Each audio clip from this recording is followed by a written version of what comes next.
आरक्षण के साथ साथ हिंदुत्व के एजेंडे पर भारतीय जनता पार्टी पूरी तरह से फोकस। कांग्रेस के वोट चाहे जितने प्रतिशत भी आते हैं वो घट जाएंगे। दूसरी तरफ आपको बता दें कि वाम दल भी अपने पत्ता अभी तक नहीं खोल पाए हैं। तेजस्वी यादव की वहां से हार भी हो सकती थी। तेजस्वी यादव को ऐसा लगने लगा है कि नीतीश कुमार अब तेजस्वी यादव के हाथ से धीरे धीरे छटक रहे हैं। नोरमा ग्रुप, जो सोचता है वो करता है, आपके अपने सपनों का आशियाना। नमस्कार, बहुत बहुत स्वागत करते हैं आपका। एक बार फिर से आपके सामने हाजिर हैं और जो खबर लेकर के हम हाजिर हैं उसमें आपने देखा होगा कि कल पूरे दिन जिस तरह की रणनीति चली, हालांकि छुट्टी का दिन था लेकिन छुट्टी के दिन भी राजनीतिक सरगर्मियां कम होने का नाम नहीं ले रही थी। एक तरफ जहां भारतीय जनता पार्टी कई कार्यक्रम कर रही थी, वहीं नीतीश कुमार ने भी लगभग 50,000 से ज्यादा लोगों को नियुक्ति पत्र बांट करके और कहीं ना कहीं आने वाले चुनाव में सरकारी नौकरियों का एक और पिटारा खोला है। तो वहीं दूसरी तरफ तेजस्वी यादव भी पटना में एक बड़ी सभा करके बहुत सारी बातें बोल गए, लेकिन इन सब के बावजूद कुछ ऐसी बातें पैरेलली चल रही हैं जिसकी सुगबुगाहट भले ही कम हो लेकिन उसके असर अब देखने को मिल रहे हैं। प्रशांत किशोर को लेकर के ये कहा जा रहा था कि प्रशांत किशोर बहुत ज्यादा डैमेज नहीं करेंगे, लेकिन डैमेज किसे करेंगे, किसकी बी टीम है, ये पूरी चर्चा आपने सुनी होगी। लेकिन जिस तरह की चीजें सामने आ रही हैं और प्रशांत किशोर धीरे धीरे करके अपने पत्ते खोल रहे हैं, उन पत्तों से बहुत सारी चीजें अब साफ साफ खुल करके सामने आ गई है। इस बीच में आपने देखा होगा कि नीतीश कुमार बिल्कुल चुप हैं। चुप तो चिराग पासवान भी है, चुप्पी जीतन राम मांझी ने भी साथ रखी है। तो वहीं उपेंद्र कुशवाहा को भी आप देख रहे होंगे कि पिछले 1 महीने से बिल्कुल चुप है। जब से रिजल्ट आया है दिल्ली का, तब से एनडीए गठबंधन के सभी घटक दल भारतीय जनता पार्टी के एक्टिविटी देख रहे हैं, लेकिन उससे भी ज्यादा बिहार में खतरनाक स्थिति पैदा हो रही है, खास करके उन लोगों के लिए जो मुख्यमंत्री की होड़ में आगे बढ़ रहे हैं। जैसे तेजस्वी यादव विपक्ष में खड़ा होकर के खुद को मुख्यमंत्री का चेहरा घोषित तो कर ही चुके हैं, उनकी पार्टी कर ही चुकी है, लेकिन इंडिया ब्लॉक में इस बात की स्वीकार्यता है या नहीं है, ये बातें अच्छी तरह से आप तक पहुंच गई होगी। कांग्रेस अभी भी मानने के लिए तैयार नहीं है, तो वाम दलों ने भी अभी तक अपना पत्ता नहीं खोला है। ऐसी स्थिति में सीधी तौर पे आप देख सकते हैं कि किस तरह से जो वर्तमान परिस्थिति बनी है उस परिस्थिति में बहुत कुछ चीजें देखने को मिल रही है। हालांकि भारतीय जनता पार्टी का एक कार्यक्रम था जिसमें अति पिछड़ा समाज को जुटाया गया था। मिलर स्कूल में ये सभा चल रही थी, लेकिन इस मिलर स्कूल की सभा में भीम सिंह ने अति पिछड़ों को जुटाने का कार्यक्रम तो जरूर रखा था। चंद्रवंशी समाज से आते हैं और उनको राज्यसभा भी भेजा गया है, लेकिन उसके बावजूद भी जो प्रभाव चाहिए था वो प्रभाव दिखा नहीं। बहुत सारी कुर्सियां खाली थी, ये भी बात चर्चा आप सुनी होगी। इस बात को लेकर के इसमें विरोध भी सामने नजर आ गए। टीआरआई वाले पहुंच गए, उसका धरना प्रदर्शन जो कर रहे हैं सब लोग मिल करके वो पहुंच गए। गर्दनी बाग धरना स्थल पर जो जिन लोगों ने प्रदर्शन और धरना लगातार किया है वो पहुंच गए, वो अपनी दिक्कतें, अपनी बातें रखने के लिए आए। यहाँ तक कि नारे भी कई लगे सरकार के विरोध में। ये सभी कुछ चल रहा था, तो दूसरी तरफ तेजस्वी यादव नीतीश कुमार पर हमला कर रहे थे। तेजस्वी यादव को ऐसा लगने लगा है कि नीतीश कुमार अब तेजस्वी यादव के हाथ से धीरे धीरे छटक रहे हैं। नीतीश कुमार की चुप्पी और नीतीश कुमार का बार बार ये कहना कि वो अब कहीं नहीं जाने वाले हैं, इस पर कहीं ना कहीं तेजस्वी यादव को एहसास होने लगा है कि नीतीश कुमार अब उनके हाथ से निकलते जा रहे हैं। दूसरी तरफ भारतीय जनता पार्टी भी नीतीश कुमार को सहज करने में लगी हुई है।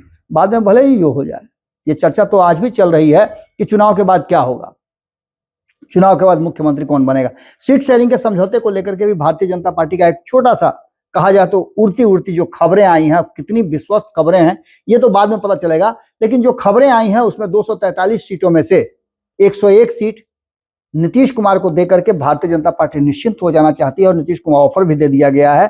बाकी की 142 सीटें जो होंगी उस पर भारतीय जनता पार्टी अपने हिसाब से अपने साथी दलों को सीट बांटेगी और आगे की रणनीति बनाएगी। नीतीश कुमार इस पर तैयार होते हैं कि नहीं होते हैं ये भी बड़ी बात है। दूसरी तरफ उनके पुत्र निशांत को लेकर के भी जो चर्चा चल रही है वो भी आपने देखा होगा, लेकिन सबसे बड़ी चर्चा जो चल रही है वो ये कि तेजस्वी यादव को ही चक्रव्यूह में घेरने की बात चल रही है।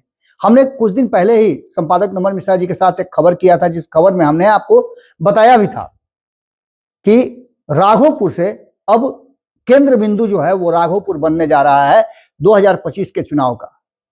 इसको लेकर के हमने आपको एक और खबर बताई थी कि 2 धुरी पर बिहार के चुनाव अब शिफ्ट होना शुरू हो चुका है। एक तो ये जो बातें आप समझ में आ रही है ये तो आप देख ही रहे हैं, लेकिन दूसरी तरफ जो बिहार का चुनाव शिफ्ट कर रहा है उसमें कहीं ना कहीं शिफ्टिंग का एक तरीका आपने देखा होगा कि एक तरफ आरक्षण तो दूसरी तरफ आपने ये भी देखा होगा कि आरक्षण के साथ साथ हिंदुत्व के एजेंडे पर भारतीय जनता पार्टी पूरी तरह से फोकस है। पिछले एक सप्ताह के अंदर में लगातार इन सभी लोगों का आना जाना इस बात की तरफ क्या इशारा करता है? कई धर्मगुरु पटना और बिहार में आकर के अपना डेरा डाले हुए हैं। इसके मायने क्या है? चुनावी साल है और धार्मिक भावनाओं को धर्म के आधार पर लोगों को अपने पक्ष में करने, पोलराइज करने की तैयारी शुरू हो चुकी है। तो वहीं आरक्षण को लेकर के एक बड़ा आपने देखा होगा कि काम शुरू हो चुका है। ऐसी स्थिति में आप ये बात समझ सकते हैं कि 3 धुरी पर घेरने का, चक्रव्यूह रचने का काम भारतीय जनता पार्टी ने शुरू कर दिया है, जिसमें उससे भी बड़ी बात ये हो रही है कि प्रशांत किशोर ने जैसे ही अनाउंसमेंट किया, उनकी पार्टी की तरफ से ये खबर आई कि प्रशांत किशोर राघोपुर से चुनाव लड़ेंगे, तो मामला कहीं ना कहीं पेचीदा होता नजर आया। राघोपुर की जो अद्यतन स्थिति है उसमें 6 बार यादव समाज के लोग जीत करके आए हैं, जिसमें 5 बार लालू परिवार से और 1 बार भारतीय जनता पार्टी या फिर जदयू से कह लीजिए, जदयू की तरफ से 2010 में जीत करके आए थे।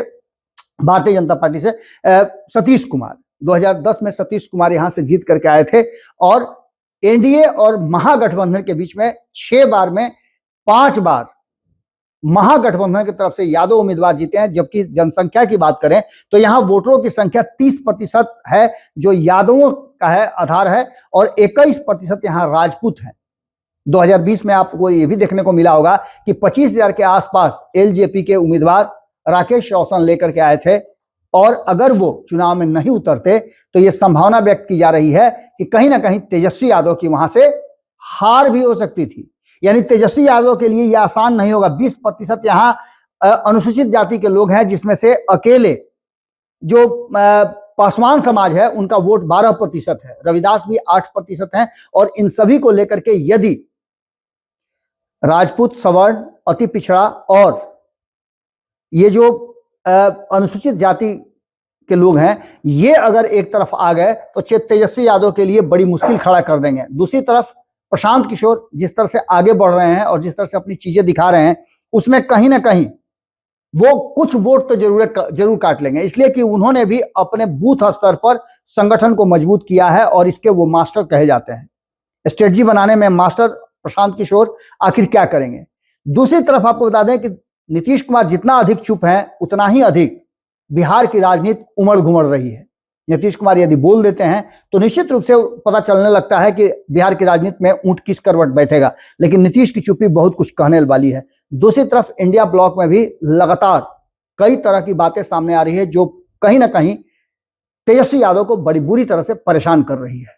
तेजस्वी यादव के लिए मुश्किलों भरा यह सब कुछ हो सकता है, क्योंकि सीधे तौर पे तेजस्वी यादव के लिए इंडिया ब्लॉक में यदि कांग्रेस उनके साथ नहीं है तो कांग्रेस के वोट चाहे जितने प्रतिशत भी आते हैं वो घट जाएंगे।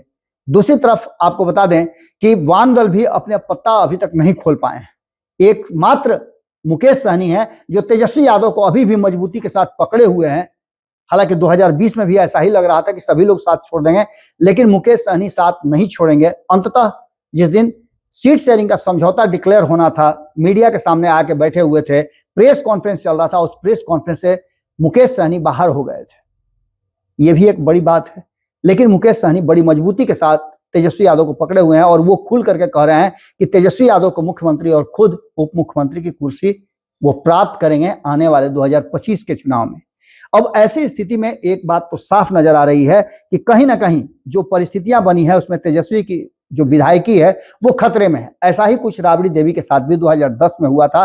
कंफर्म सीट हार गई थी वो, और उसके बाद भारतीय जनता पार्टी से ज्यादा अब जनसुराज पार्टी जो है वो तेजस्वी यादव के लिए संकट पैदा करती हुई दिखाई दे रही है। लगातार जिस तरह से आगे बढ़ रहे हैं प्रशांत किशोर, और उन्होंने जो हाल फिलहाल में मोतिहारी से लेकर के गोपालगंज से लेकर के और अन्य क्षेत्रों को घेरा है।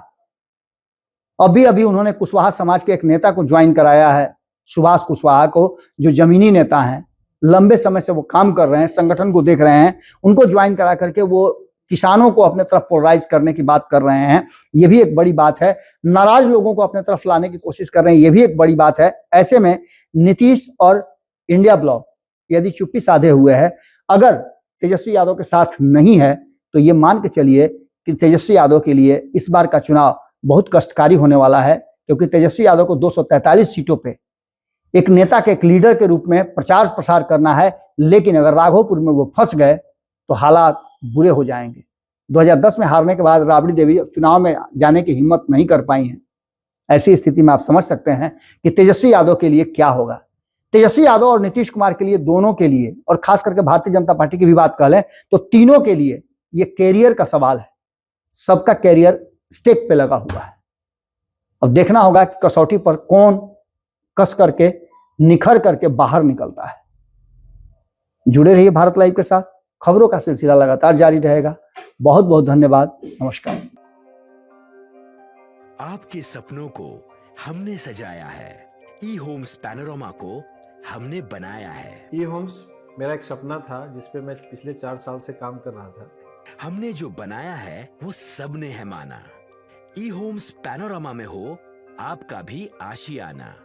और फाइनली हमने 2021 में इस प्रोजेक्ट को लॉन्च किया। बहुत लोग अप्रिशिएट कर रहे हैं कि पूर्णिया जैसे शहर में, बिहार के, एक तो बिहार की बात करें उसमें भी पूर्णिया जैसे छोटे जगह में इस तरह का लाइफस्टाइल देना, ये सुन के हम लोगों को बहुत अच्छा लगता है।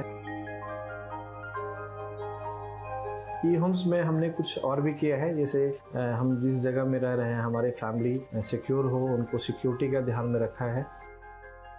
आपकी सुविधा और सुरक्षा आपके लिए खास है, ये आपका विश्वास है। इसमें आर्टिफिशियल इंटेलिजेंस का 7 लेयर सिक्योरिटी का हमने इस्तेमाल किया है। लस ग्रीन कैंपस को बनाया है। यदि हमारा बाउंड्री वाल है तो वो वर्टिकल गार्डन है। ये जितनी भी फैसिलिटी होता है एक इंटरनेशनल टाउनशिप में ई होम्स है, ये हम लोग विश्वास नहीं कर पा रहे हैं। जो भी हमारे मित्र, दोस्त या जो भी हमारे बाहर के बाहर आते हैं तो हम लोगों को बहुत अच्छा सुनने को मिलता है और बहुत अच्छा क्रेडिट मिल रहा है। वो सारा हमने सिर्फ एक बिल्डिंग नहीं बनाया, हमें एक बहुत अच्छा लाइफस्टाइल दिया ई होम्स में, और मेरा एक सपना था जिसको मैं आज फुलफिल होते हुए देख पा रहा हूँ। ये आपका आवास है। ई होम्स पैनोरमा में अब आपका निवास है। E Homes Panorama, luxurious lifestyle redefined. Panorama Group, जो सोचता है वो करता है। अगर ये वीडियो पसंद आई और वह बिहार के राजनीति और बिहारियत से सरोकार रखेनी तो सब्सक्राइब बटन दबा के चैनल के सब्सक्राइब कर ली। ओजे एगो घंटी बा, ओकरा बटन दबा देला से कुल सटीक और मारक खबर रुआ मुफ्त में मिल जाई। अगर रुआ पत्रकारिता के हमनी के नया प्रयोग में सहयोग कर चाहतानी तो ज्वाइन बटन दबा दी। पेटीएम नंबर नोट कर ली 9386816700।